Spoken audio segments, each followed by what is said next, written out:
Hello. Hey, going YouTube. My name's Garrett. I ride motorcycles. As you can see, this is a motorcycle channel. Here's a picture of my bike. It's a 2022 300 SE factory Sherco enduro bike. I like the bike. It's a lot of fun.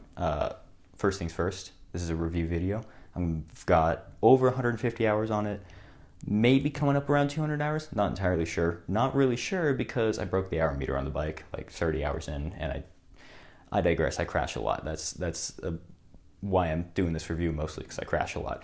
So anyway, first things first, I'm going to talk about what I don't like about the bike. Then I'm going to talk about what I like about the bike. Then I'm going to give some summary thoughts on what I think of the bike overall. Once again, I really like the bike, so it's basically just me saying that. But I'm not in the camera often, so you're going to hear a lot of uhs and ums. That's going to be a part of it. This is all off the cuff. I don't have any notes or anything, so sorry for that.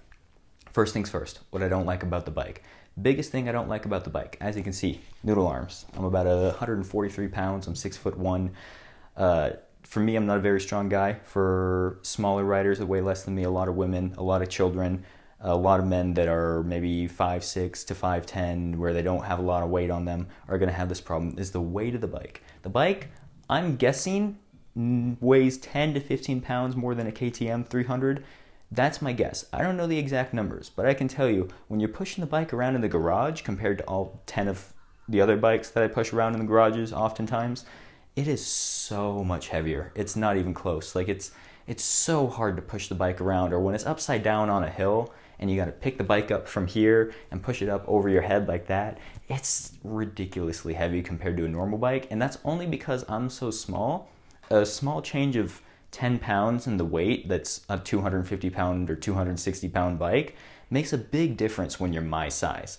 Now, if you're 175, maybe 180 pounds or more, that weight might not affect you. I don't know for sure. I've never been that weight, but I'm telling you, at that size, the weight probably won't affect you as much as it affects me. Something else I don't like about the bike.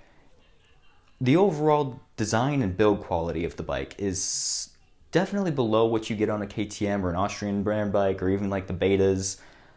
For whatever reason, like a lot of the bolts on the bike are different sizes, so when you're doing simple tasks like changing the oil, you need a lot of different size tools for no reason, and changing the oil is a whole task in and of itself, because there's two drain bolts. The one on the left side I got to do with a long T-handle, and you got to hold the shift lever up out of the way so you can twist the T-handle and adjust and take the bolt out, and then you go on the other side of the bike and you got to use one of the Allen keys, stick it in there and hold the brake lever up out of the way. And if your brake lever's bent, which mine is always bent because I'm a hard enduro guy, it's so very hard to get the wrench in there and twist the bolt out.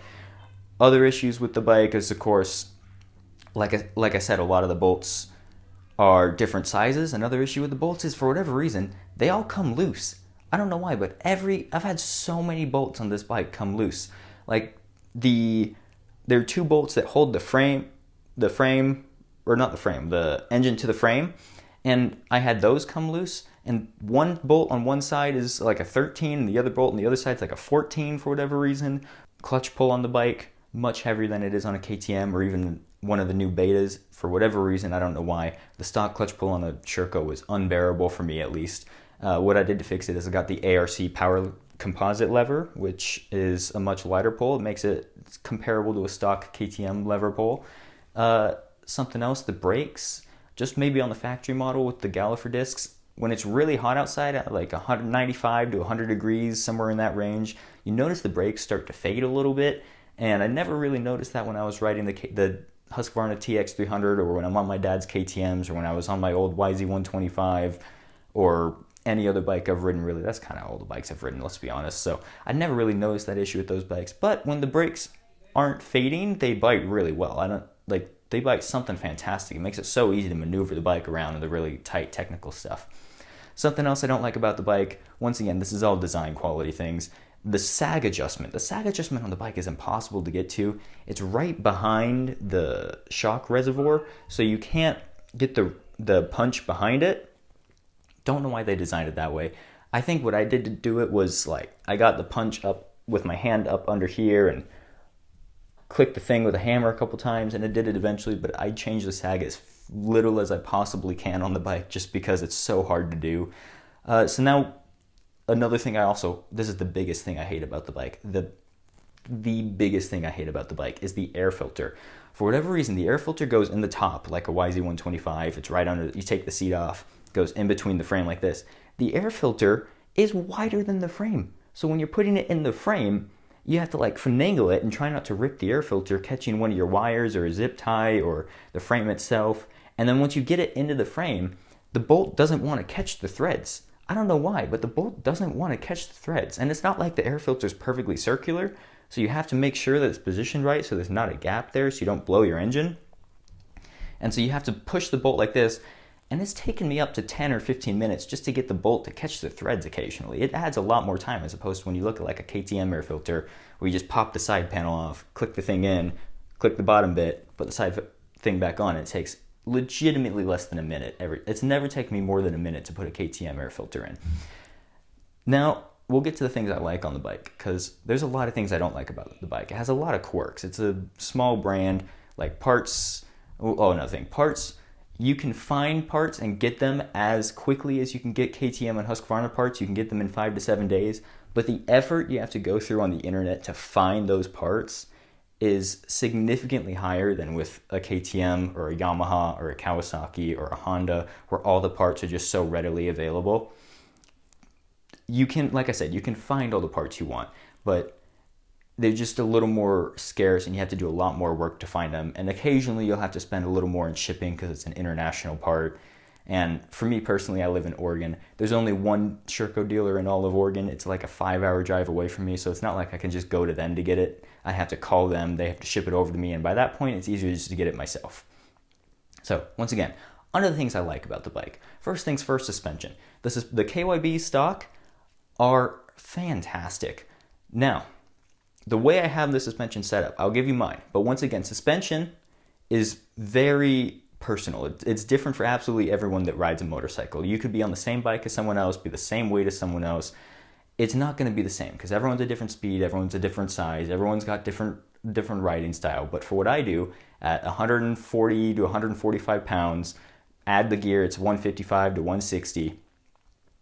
I run it on the stock springs and everything the bike came with. I run it on the stock comfort settings that you get in the manual, and then I added 5 clicks of compression to the forks, and that's the same suspension that I've ran on the bike since I dialed it into that, just because it works well enough for the fast stuff that I can adjust my riding style, and it's exceptional in the slow stuff. The way I say the suspension is it's better than stock WP suspension and a step below aftermarket like Crest suspension that you could get on any of the WPs and maybe factory connection, but I've not ridden factory connection, so I can't verify that for sure. So it's above stock WPs, certainly the air fork, but I actually kind of like the air forks, just not stock. I love the KYB suspension on the bike. They did quite well with that. Something else I like on the bike comes from a Trials brand. Trials bikes know how to place their weight. Like I said earlier, the bike's really heavy. But when you're riding the bike, it might be the lightest feeling bike I've ever ridden. Like, it feels very comparable to my YZ125, which is a significantly smaller motor with significantly less inertia going to the back wheel. Every time you dump the thing into the corners, it just dives in and it just floats through the corners so well and so effortlessly, especially at the slower speeds through the rocks and all that.